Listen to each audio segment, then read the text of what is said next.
Hi guys, I hope wherever you are doing well. I want to welcome you back to this discussion that at least today we want to talk about. After the BBI was drawn out, many things have, you know, there's so many reactions from the both teams, Kieleweke, the handshake, and Tanga Tanga members. Uh, you know, I want I want us to look at what led to the upall of the BBI amendment. One, I want to start by saying the BBI amendment was good for the common mwananchi, but mostly the mountain people. Why do I say so? That it was very crucial for the mountain people. The most populated people are the people from Mount Kenya. But look at the representation that they have in both houses, Senate and the Parliament chambers. You realize that the representation is not well. You can imagine a guy, or for example, the people from Wajir North and the people from Kiambu. Look at that population. And you find that they are being given, the equal share, despite the tyranny of numbers, or the numbers, the population number from the county.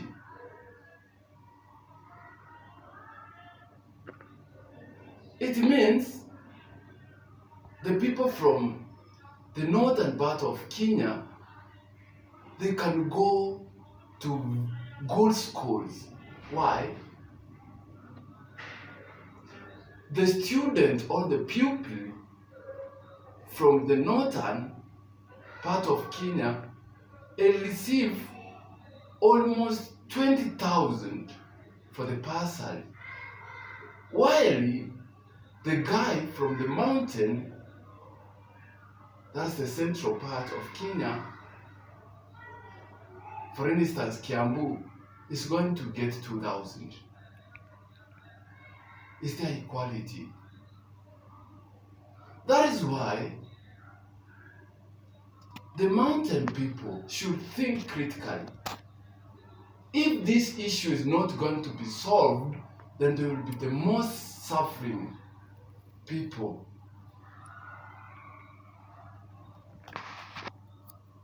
I've seen celebrations after the court of appeal decided to uphold or making their judgment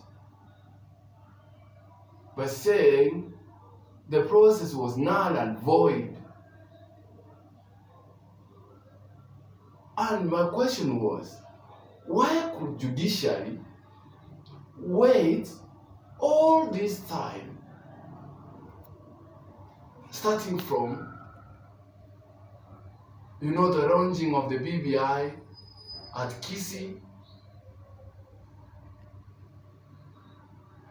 and Thomas, all those things to happen, and then today, now they can decide to say the process was null and void.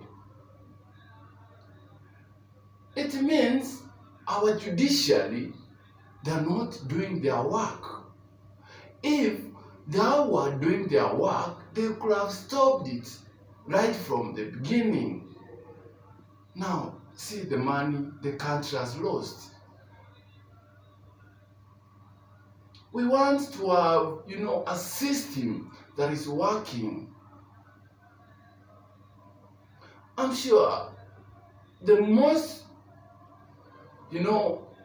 provision that made the judiciary to uphold the amendment process, it was due to the office of the ombudsman. The reason being, they don't want to have a watchdog, someone who is examining them when they have done, bad judgment. That is the reason why. So, ladies and gentlemen, I can tell you for a fact that this country will need a system that is working, because as Kiswahili people say, maji yakimwagika hayasoleki. It is true. You cannot wait until every process has gone and everything has gone. What was different from the 2010 Constitution Amendment? What was it? What was wrong? Because it was the same procedure that they followed. Okay, we don't deny, or we cannot refuse changes, but when they realized that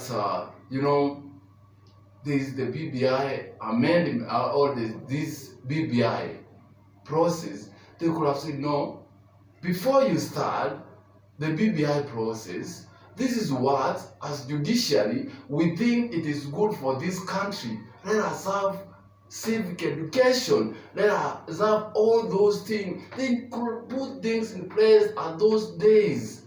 But why should you wait all that? So, ladies and gentlemen, despite I've seen people celebrating, majorly our brothers from the Rift Valley, and then the shocking thing is that the only people who are celebrating are people from Eldoret. And what about the rest of the country? So, as much as we are celebrating, and I want to tell you, ladies and gentlemen, this one for free. You cannot, refuse a change. Because when change comes, it comes with greater things. Great things happen. Take for instance, if we could have said no to, this technology, and then we concentrate on the analog life, then where could, ladies and gentlemen, we need to be serious. This Constitution amendment was the best, because a lot of funds were going to the county level. We develop counties, and by doing so, the young people, they could not be crying every day about jobs, because industries, they are going to put into consideration which is the best thing. as the voice of the youths of this country, I still believe we have a long way to go. We need to be very, very keen. Me personally, I was thinking like the youth of this country were to start protesting.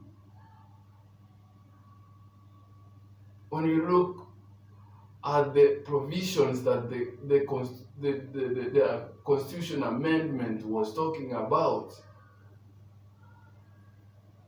grace period of 7 years as the youth of this country. Instead of concentrating on visa and other things, then you are given time to go, you get your loan, you establish your business. By that time, you find even though you are going to start paying for these loans, ladies and gentlemen, you are stable. It is important that everything that comes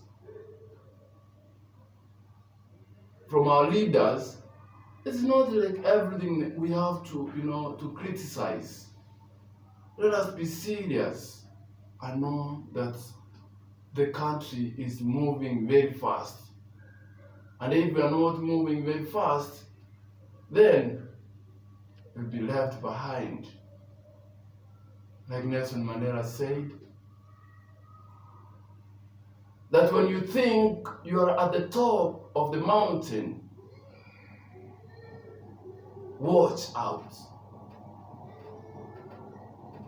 Because pride comes before a fall.